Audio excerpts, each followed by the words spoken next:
Tonight's guest is considered one of the premier alto and soprano saxophonists in the world today. Bruce Williams is an award-winning, versatile sax stylist.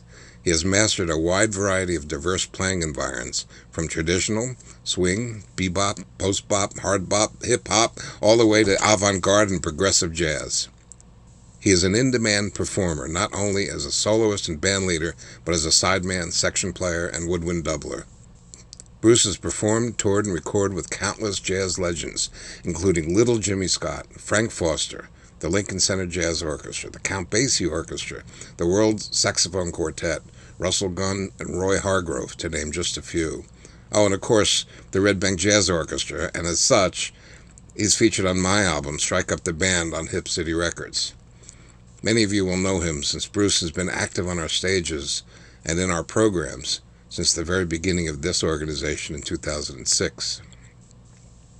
One reviewer wrote, his originals range from slow, thoughtful ballads to greasy, mid-tempo swing numbers and fast burners, all featuring engaging and twisting melodic hooks. Jazz fans will find a lot here to enjoy. Bruce is a serious artist and a dedicated educator and mentor to thousands of students that have come his way. He's been instrumental in helping us form our own Jazz Arts Academy and had been our principal instructor over the many years. Bruce is currently on the faculty of the Bard College and the Juilliard School Jazz Department. This is a man who pulls no punches, takes no prisoners. His high art is rooted in the blues, and he passes this on to all the students who have the temerity to listen and absorb. Ladies and gentlemen, it's my great honor to welcome Mr. Bruce Williams.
Yeah, come on, everybody, unmute and let's get some applause. Make this a little bit real, at least. Yeah, all right. You know, that's why we like to see everyone's smiling faces. If you turn your cameras on, it makes it a little bit more real, a little bit more, you know, like we're almost live. I guess we're live, but we're distanced from each other.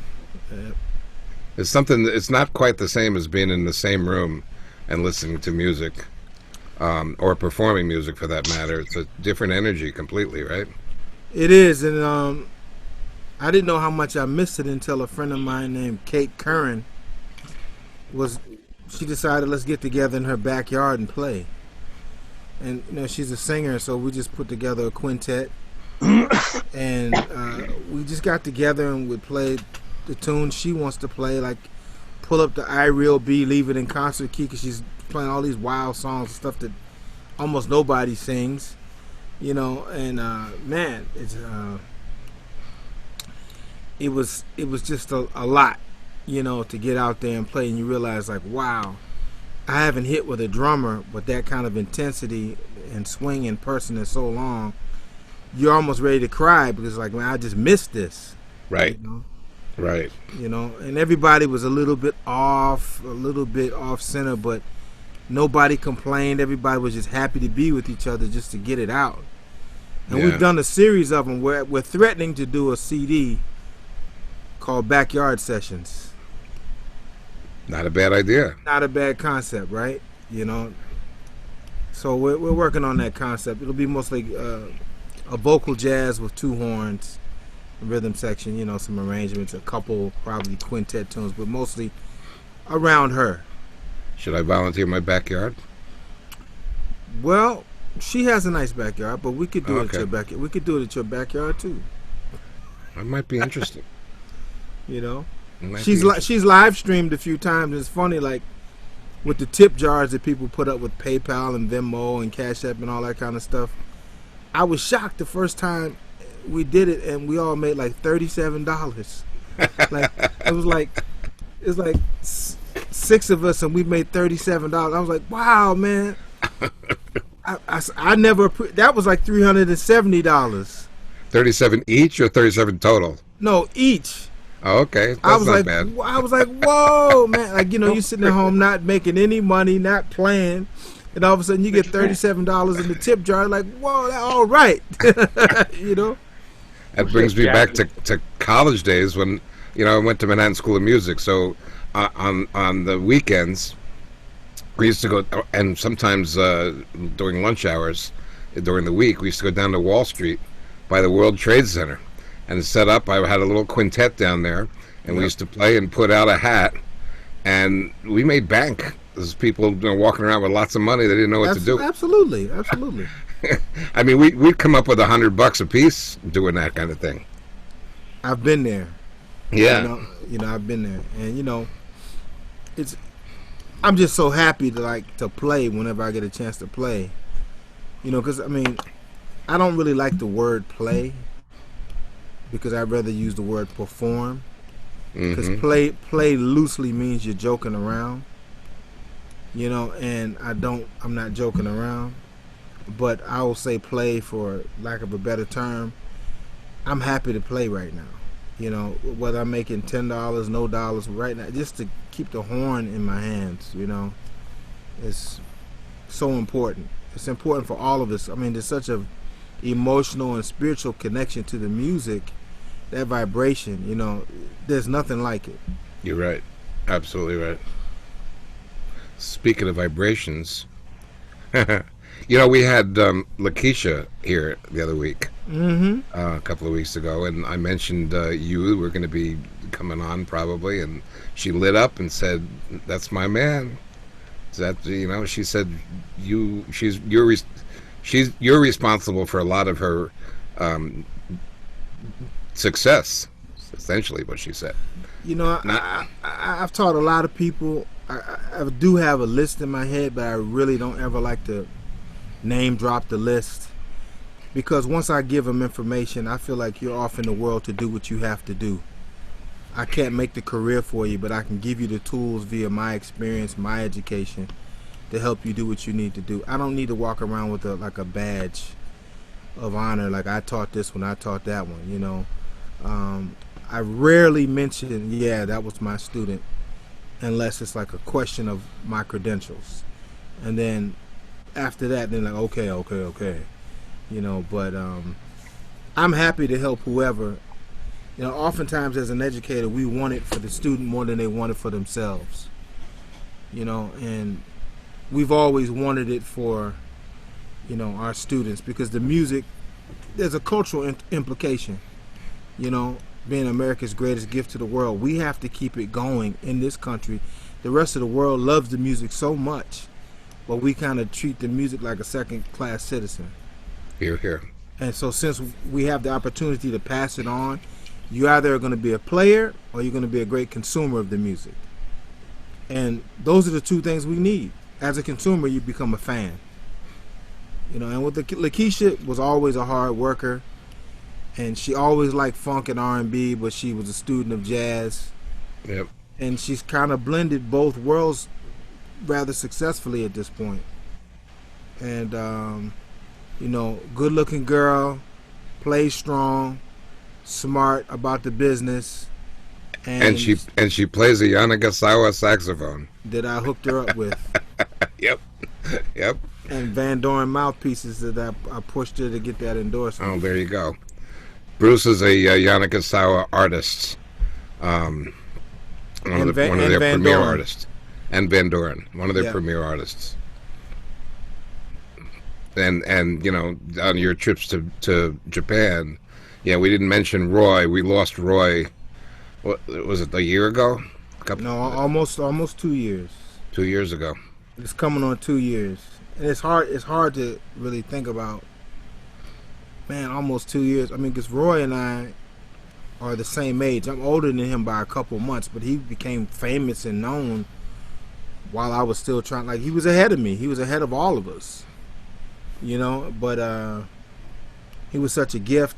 For him not to be here, it hurts. It hurts Yeah. not to bump into him at Smalls or in the village, or know we have a tour or a trip somewhere, and hang out or get up early in the morning on the road, and he's the first one down there at the breakfast, and we would sit down and hang out and talk, at that time, or the little jokes on the road and going out to get food and Sure. stuff he would say to you on the bandstand, just he was a special individual. He put a big band together. You were in. You were the Right. lead alto player in that band, and I heard you guys live somewhere. I don't remember even where it was. And my first thought was, this is probably the most innovative big band that I've heard in like forever.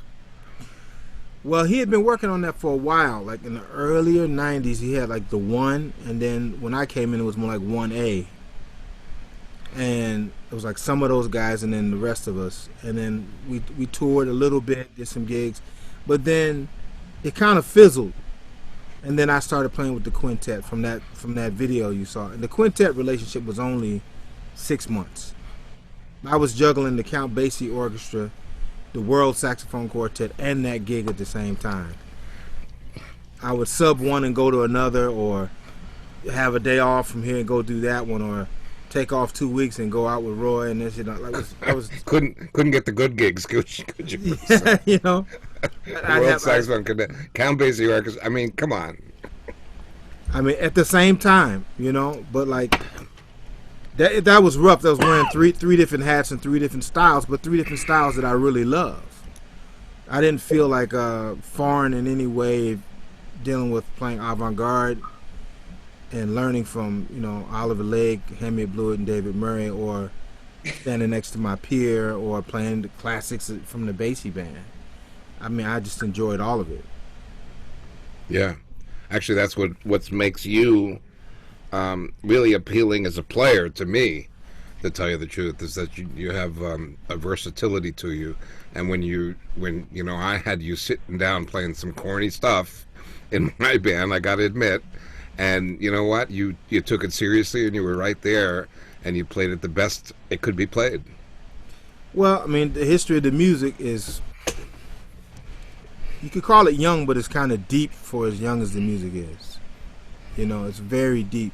And being a kid from Washington, D.C., people would tell you about Duke Ellington, but you didn't really know. And once you discover Duke Ellington or the Basie Band, Stan Kenton, Maynard, Dizzy's Big Band, you really realize how deep it is from that concept of the big band. So everything you thought was old sometimes is new, and what you think is new is old. So I just accepted it all. Is it good music or is it not? Ever play a bass sax? I played a bass sax one time. It was I think it was the double contrabass sax. It used to be at Rod Baltimore, standing on a big, like a stand, and I had to get on a footstool to get on top of it to play it. It just was it was huge, and I was struggling. It was my first time in New York. I'm just answering a question in the chat. I was struggling, just I just couldn't get anything out of it, you know. And I could play a baritone, but that thing was like two baritones. And I just mentioned the world sax, and like, guess who walks in the room? Hamid Blewett, the great baritone player, walks in and he goes, "Hey man, you know, let me see that thing. Let me get it."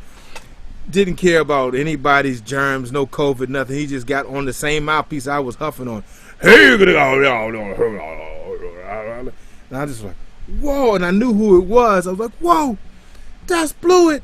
You know, you know, but there was the double bass saxophone that used to be at Rod Baltimore's that like stood taller than me. You know, huge. The bell looked like a what would you call it? Like my mom would call it a Dutch oven, or a pressure cooker size wide bell. It was huge. You're muted, Joe. Oh, there you go. All right. Yeah, I've seen that sax. I think that's called a contrabass sax, right? Like a contrabass or something. Yeah, it was huge. It's so Yeah. big and ugly. I don't need to know the correct name of it. You know, it's just huge. Here's a little poll. You had mentioned this before.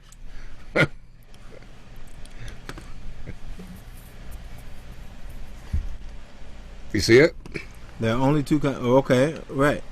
Go ahead, vote, everybody. That was actually a quote of Ellington's. Well, the answers actually both answers. Right. How do you do it? And you know, you mentioned before you're from Washington D.C., man. You and Duke, you're in good company. Yeah, I feel like, you know, we're Duke Ellington's children. You know, and we have to Yeah, I'll represent. share the results. There's the results. Some people Crazy. like that other kind. What are you doing here? Right. Anyway, you know, Melissa, let's play the one with the Academy. Okay.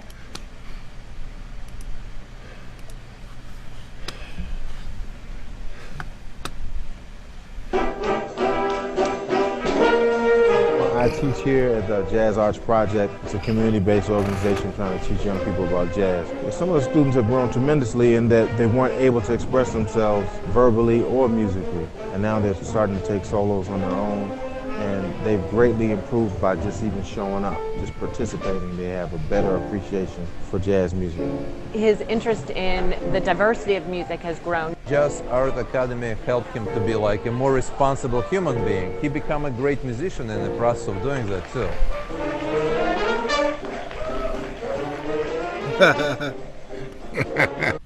You remember that? I do. You know what? Most of those kids are like graduated college already. In fact, Max was one of them. Hey, well, you know, we all get old. We all get old. Don't we know it? You know. Don't I know it? Diane Doolittle wanted you to know that she has a Yanni soprano sax. Awesome. There she is. Hi there. And yeah, I was listening to Lakeisha a few weeks back, and she was trying to convince me to get a Yanni alto also. Yeah, I mean, right now, I would say, Diane, they're the best commercially made saxophone on the market that will remind you enough of a Selmer in that they're still handmade. Oh, okay. You know, but right now, I think, you know, you should play an Asian saxophone. If I wasn't to play Yanagisawa, I'd probably play Yamaha. You know, because I mean, they're just too consistent, huh?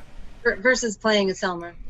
Yeah, I went down that road. I had several Mark Sixes. I wouldn't play a new Selmer so much. Not that there's anything wrong with them. How about the old Selmer? Like I said, I had several. Yeah. I mean, I can run serial numbers down: 114,000, 70,007 that Branford Marsalis gave me, and I gave it back. Wow. I had a 216-380 and 216-360, and one of the two I forget was factory silver plated and customized by Bill Singer. I don't have any of them anymore. I've been playing that saxophone you saw in the Roy Hargrove video is a Yanagisawa 991 that was brand new that I was endorsing at that point already 6 months or so. And once I got that horn, I realized I wanted another one. They sent me another one as a backup, and I got rid of my Selmers. Okay. Good to know. I mean, you know, if you like them, if you have one, if you don't want to spend money on the saxophone, play what you have. But better intonation, strong instruments, modern. You can put your own blood, sweat, and tears into it instead of everybody else's DNA is in the brass. Gotcha. You know, because brass is a porous. Saxophones, brass instruments are porous. So your blood, your sweat, your saliva is all in that instrument. You know what I mean? So not that you're going to get sick. It's just that you do shape that instrument the more you play it. You know? Okay. Yep. Cool. Thank you. Mm-hmm. If we have other questions, you can put them up in the. Taretha. You see this, Taretha? Bruce, I have to thank you for building confidence in my young fellow Malcolm. All right. Malcolm. Remember Malcolm Trombone? Sure, that's right. And ended up being a dancer. He's really a dancer. That's right. Well, this thing is hard. I don't care what art form you deal with. It's hard. And you need confidence. You need someone to push when you're starting to give up, but also support you. Art forms are difficult, and it's all the culture behind any art form makes it even harder. If you just look at stuff from like a, you know, like a framework of just like a rubric, what's the basic construction of something, you're not really dealing with the art form. My thing is a little bit more holistic. I think you should know some history, and you should know your instrument, and you should also, you know, be challenged, because this music is a challenging thing. It comes from a challenging place, you know. And I'm always around to help in between playing and traveling. So thank you for allowing me to help your son. I saw in the chat someone asked me about Ornette Coleman. Really? Yeah. Yes, I have met Ornette. I met Ornette and played for him one time. It was an International Association of Jazz Educators. I think it was a conference. Yep. I think it was IAJE before they changed the name. And I was playing in a large ensemble, and we were presenting music right before he, I guess, received like a Lifetime Achievement Award or something. But after that, while playing with the World Saxophone Quartet, we were at the Jazz Standard. So we all corralled around him at some point to talk to him, because he knew all those guys. I'm the youngest guy in the group. I go over to him, and he pulls me down closer to him, and he's like, yeah, it's a saxophone. The alto saxophone is the only instrument that plays in 3 keys at the same time. C, E flat, and A. He was talking to me soft, whispering like that. So I was very close. That's why I pulled the microphone so close. He was like, C, E flat, and A. I was like, okay, I got you, Ornette. But, you know, he was trying to, like, push me towards the harmonic concept, what he was trying to, you know, so I got what he was saying, but I've met some characters. I put some of his music together. He was preparing it for an orchestra suite or something. Oh, man. And I helped him with that a little bit. In fact, I think I have some of it in my basement. Can we get that? Yeah, we can get it. We can get it. You know.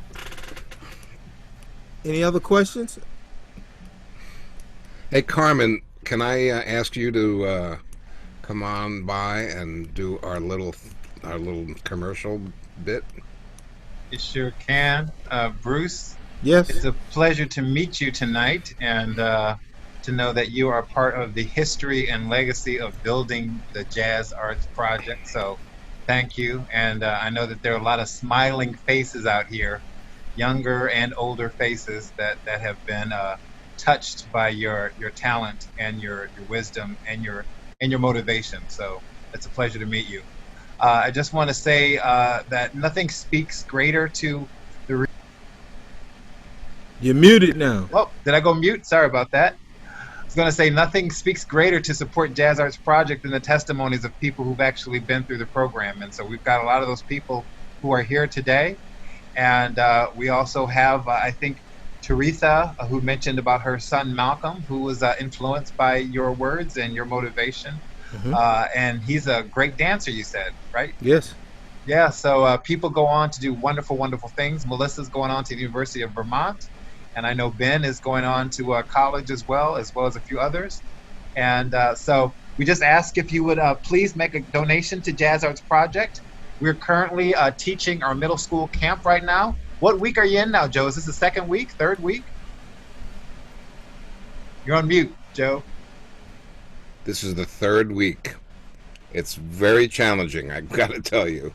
And how many weeks are you guys teaching? We're doing 5 weeks altogether. All right. So people are rolling up their sleeves and learning how to educate in new ways. And so we are doing it is all virtually. I have to say, it is all virtual. It's completely So it's completely over Zoom. So the kids are home safe, which is good. So I'm just putting the email address up in our chat room. You can make a donation at www.jazzartsproject.org/donate. Also, if you work for an organization, we actually happen to get a donation from an organization. If you are working for a company that does matching funds, make your donation and let them know. And if they match your contribution, they'll gladly send that to us as well. So you can double your donation. And also, I'm going to put up here one more time. Bruce has a tip jar, and I'm going to get you his tip jar information. It's at Venmo, and that is at Venmo at Bruce-Williams-45. Thank you. And we got a question up here. April wants to know if you're still practicing jiu-jitsu. Yes. What is jiu-jitsu? I'm a professor of Brazilian Jiu-Jitsu, or better known as Gracie Jiu-Jitsu. And I'm a second-degree black belt. And Jiu-Jitsu is a grappling art that very similar to Judo, but the ground fighting portion, in Japanese we call it newaza, is when you watch, like, you know, if you watch the UFC, you see the guys rolling around on the ground and they like choke somebody out or get their arm. I mean, I'm a specialist at that. From standing on your feet to takedowns, clinch fighting to submissions. So I have to ask earlier, you were talking, I think, are you a vegan as well? Is that something I heard earlier? Yes, I'm a vegan now. And you're vegan now, and it seems like health is a pretty important thing to you. And, you know, in terms of jazz, I mean, jazz legends, many of them, you know, we've heard or have known to have different kind of addictions and love food and so forth like that. Is it a challenge for you to be a jazz artist and try to be healthy at the same time? Well, if you look at that old video with Roy, I was much fatter.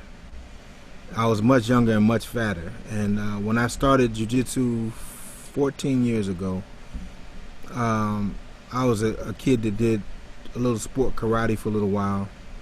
I took a wrestling seminar and a few judo classes, but I don't count that towards my martial arts training fully. I just would rather say I'm a jiu-jitsu guy. I started like 2 weeks before my 37th birthday.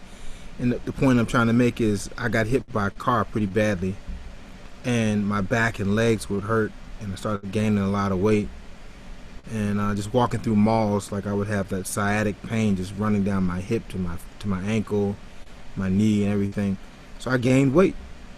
And then a good friend of mine, another saxophone player, Justin Robinson, was talking about Gracie Jiu-Jitsu. I researched it. I found a school. We joined, and I never looked back. It was the thing that started me to lose weight and has pretty much kept it off. And if it goes up, it's the thing that brings it right back down. I just recently started trying to run. I got a coach, and if I don't run, I'm doing like some really progressive walking, kind of tempo walking, like metronomic pace walking. Like I try to keep my pace above 120 on the metronome and like get a good sweat and try to do that for like 2 to 3 miles.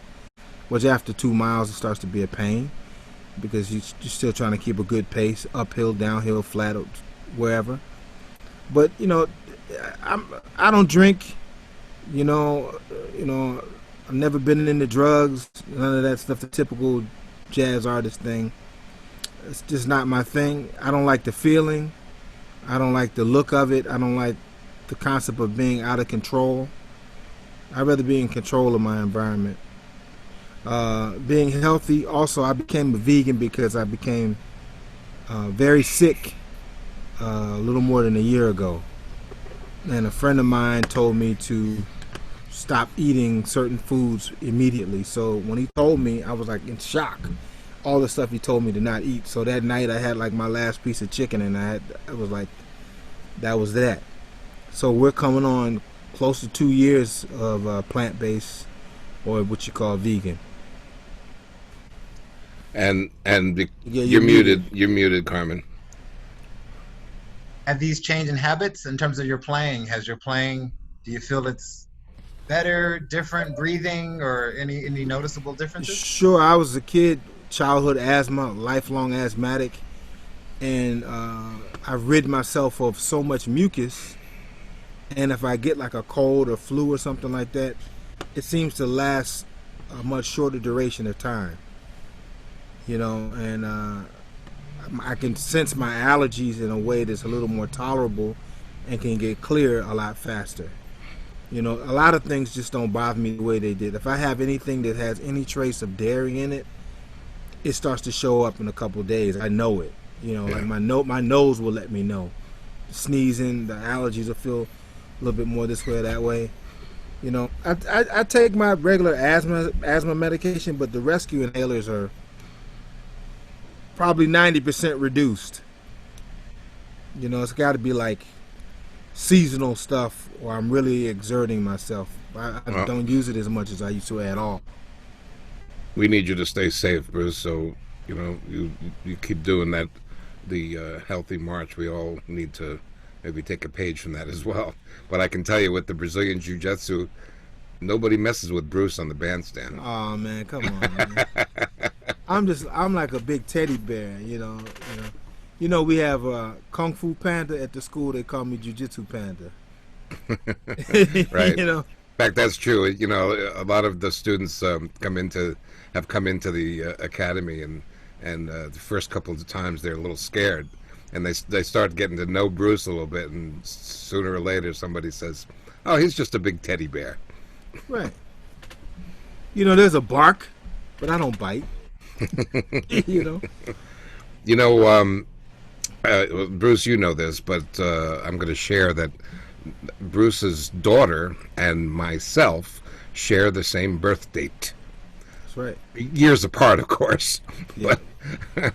But she was born on my birth date, and in fact, it happened to be a gig with the Red Bank Jazz Orchestras at the Count Basie Theater, right? Absolutely. And Bruce was on the gig. He made it. She came into the world, 6, 7 in the morning, and so I was like, okay, I know I can go out because my wife's in the hospital, the baby's in the hospital, but I didn't know I was going to make the gig or not. Right. It was last minute. Yeah, I walked into the the delivery room, and I wasn't supposed to. I had my camera out with the viewfinder on the back. I was like, because I wasn't going to miss it. Just snapping pictures, and the doctor was like, "Oh, Mr. Williams, I told you not to do that." But I had to get pictures of my baby girl. I missed my son's birth by 1 day because I was on the road. How old are your children, and do they play music as well? My son is about to be 24, God willing, in September, and my daughter will be 13 in December. He played clarinet for almost 2 years, but now he's more into, he's getting interested in the music production, and he likes spoken word, and he likes music. He just hasn't taken on a particular, avenue. But he's highly musically literate. He knows a lot of stuff. He may not be able to say it in musical terms, but he knows it. He can tell you, like the Duke Ellington quote. He can tell you. I saw someone ask me about how long I've been playing sax, or how did I get interested. Well, I started playing saxophone in the 7th grade. I wanted to play in the 4th grade, but they wanted me to play the clarinet, and I said no. I was ignorant and said, no, that's a girl's instrument. I'm not playing the clarinet. I want to play the saxophone. And I was wrong. And so a couple years later, when I could play the saxophone, I started. My brother's a tenor player, and so he's my first musical, hero. It's my brother Anthony. But very soon after I started playing, he didn't want to accept it, but within about 2 years I could smoke him. And that's how it started. I just loved to play. I studied a lot, Other than school, I was kind of self-taught, but I asked a lot of questions, so it was like I was getting private lessons from my band directors.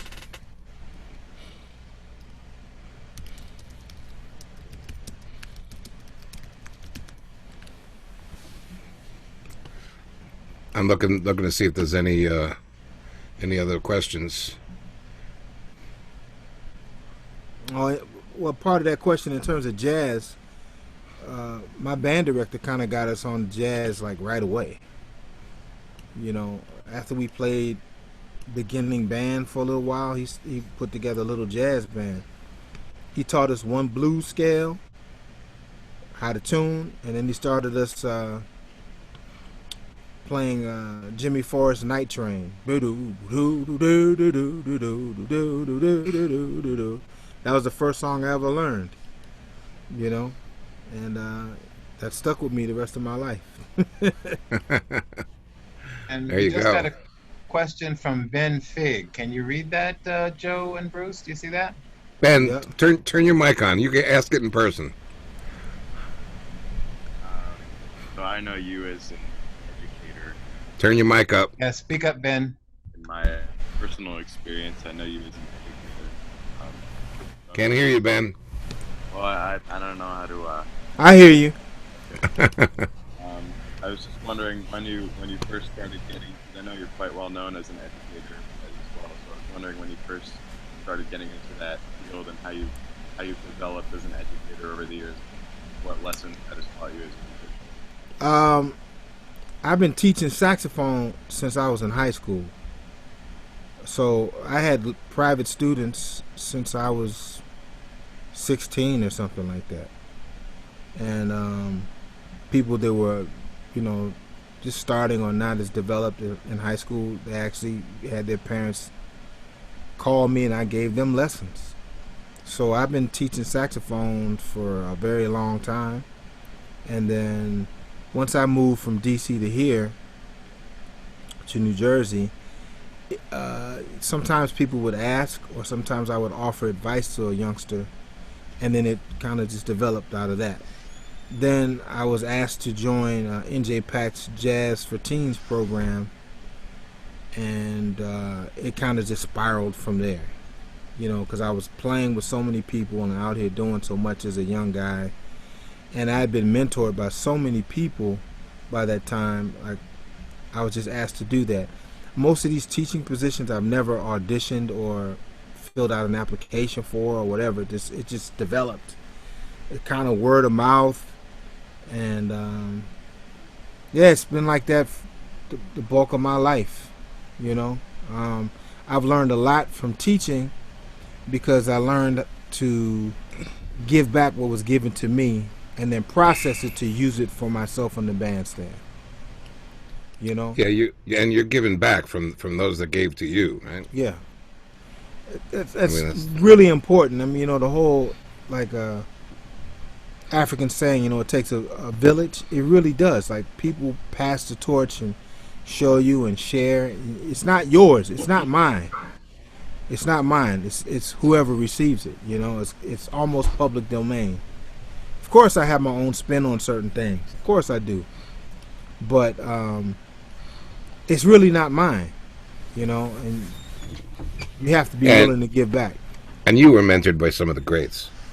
Also, you have to admit that, man. right? Yeah, I mean, my saxophone teacher in college, Dr. Leroy Barton, was the lead alto player for Frank Foster's Loud Minority in the 70s.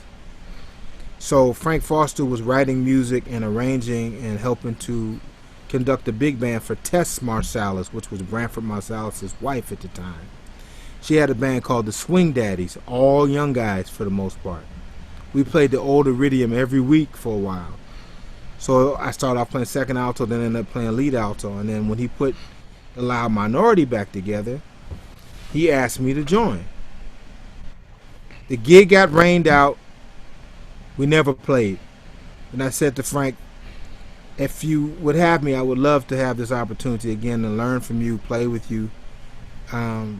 Please consider me. He's signing checks. He looks up, he smiles at me, goes, okay. Gives me my money and I go home. Next you know, I get a call. I go to the rehearsal. I'm thinking I'm going to sit in the second alto chair. He goes, no, you right here. I'm like, huh? I'm the youngest guy and I'm leading like a section of Wile E. Coyote dudes. It's been around every possible incarnation of the business. And he's training me to be his lead alto player. And that was a 15-year journey. And, you know, playing so many years behind little Jimmy Scott. You know, all the years with Roy, all the years with Stanley Cowell. Actually, several gigs, not so long, but several gigs over a couple years with Lionel Hampton. You know, getting your coat pulled, you know, by older musicians is kind of how it happens. You know? For those of you who don't know, Frank Foster, you know, spent his career essentially in the Count Basie Orchestra. I mean, and writing for the Basie Orchestra, and you know, is a incredible talent. Was an incredible talent of his own. But also sought after by Miles, Thelonious Monk, and Art Blakey. Ended up recording with Monk too, so they all knew what kind of a, you know, terror he was on the tenor.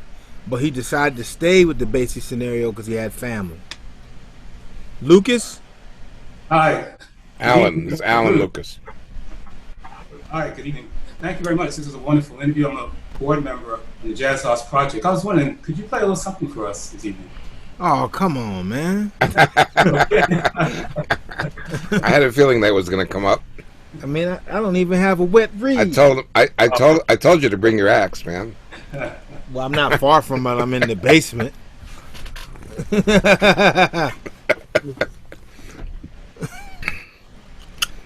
Well, let's talk a little bit first so I can get this read together, because that's unfair, you know. There you go.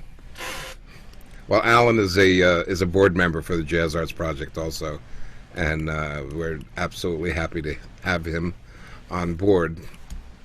And he's a good friend and helps out a lot with the web site and the electronic stuff of Barry Harris. Oh, so Grandmaster. Yeah, absolutely. I refer to all the older musicians, these sages of the music as Grandmaster. Like if you comb through my Facebook, somebody's birthday, I don't hesitate to call them the Grandmaster, just like martial arts, you know. You can be a Grandmaster of any art form, and they're Grandmasters of this art form. And a cultural icon, you know. Yes, he sure is. Bruce, you're stepping into that world yourself. Well, okay. Okay. Any other questions or comments? Anybody's got? Come on, Frank. Got a question? At least say hello. Unmute yourself. Frank DeBari. What's up? How you doing? What's up? How you doing? How you doing, Bruce? I'm all right. Me too. What's going on with you, man? Nothing. Congrats, you graduated, right? Yep. Mm-hmm. Congrats. I just have to point out here that Frank, I guess when he just came into the academy was several years ago, and Bruce was teaching, and over the years, Frank has improved tremendously, and I can hear that Bruce influence in his playing. So there you go, Frank. I hope you're keeping it up. I am. Cool. My name's Shelly. Can you hear me? Hey! Hey, Bruce. I want to just slip in here quickly before everything's done. I want to say, as you can see, I'm older, and I just want to say that Bruce is my musical father because he took me on and taught me everything I know about playing the saxophone. And I think that I can hold my own in a big band playing the saxophone as I started out an oboe player. Yeah. So to play the saxophone, which is what I always wanted to do, is something that Bruce gave me. I will never forget him for what he's done for me. I love you, Shelly, and you. You always worked hard and came every time. Questions, recording me, recording yourself, had your charts in order. I mean, a real student, and because you're an educator yourself, so you understand how to learn. Yeah. Shelly's a great educator also. She taught school, and she loves kids and the music, so I just try to impart to you what was given to me in a way that was tailor fit for you. I feel like when you teach, you have to there's all this is bag of medicine, but you got to tailor it to each patient. Everybody's eventually going to need a painkiller, but which one? Yeah. So yeah. it's really, Yeah. that's what it was for me. I appreciate Thank you. Love you, little brother. Thank you.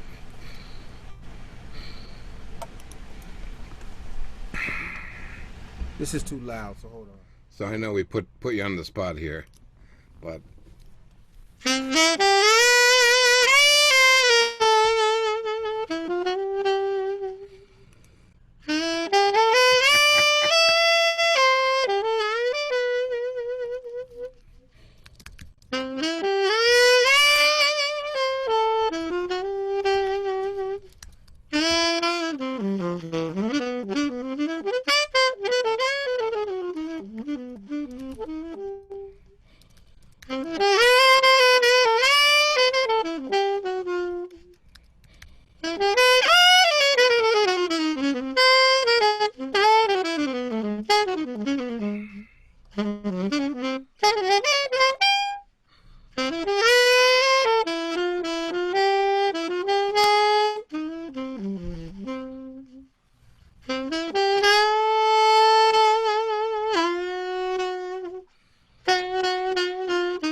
yeah.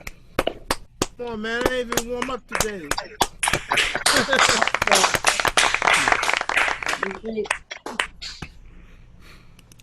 That's great.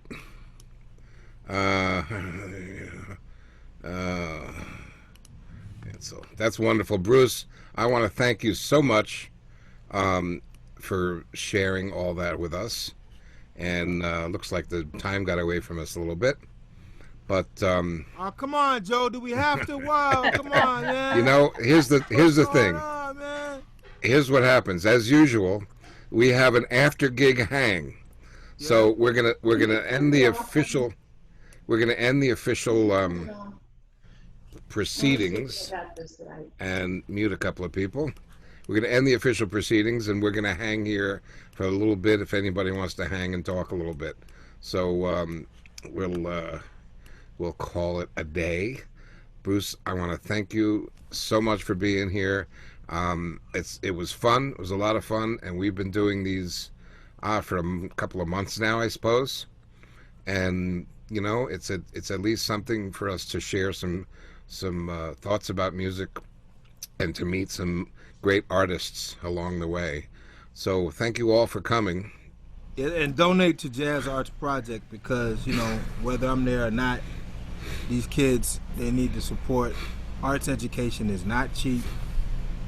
To pay the instructors, to get supplies for kids when they need it.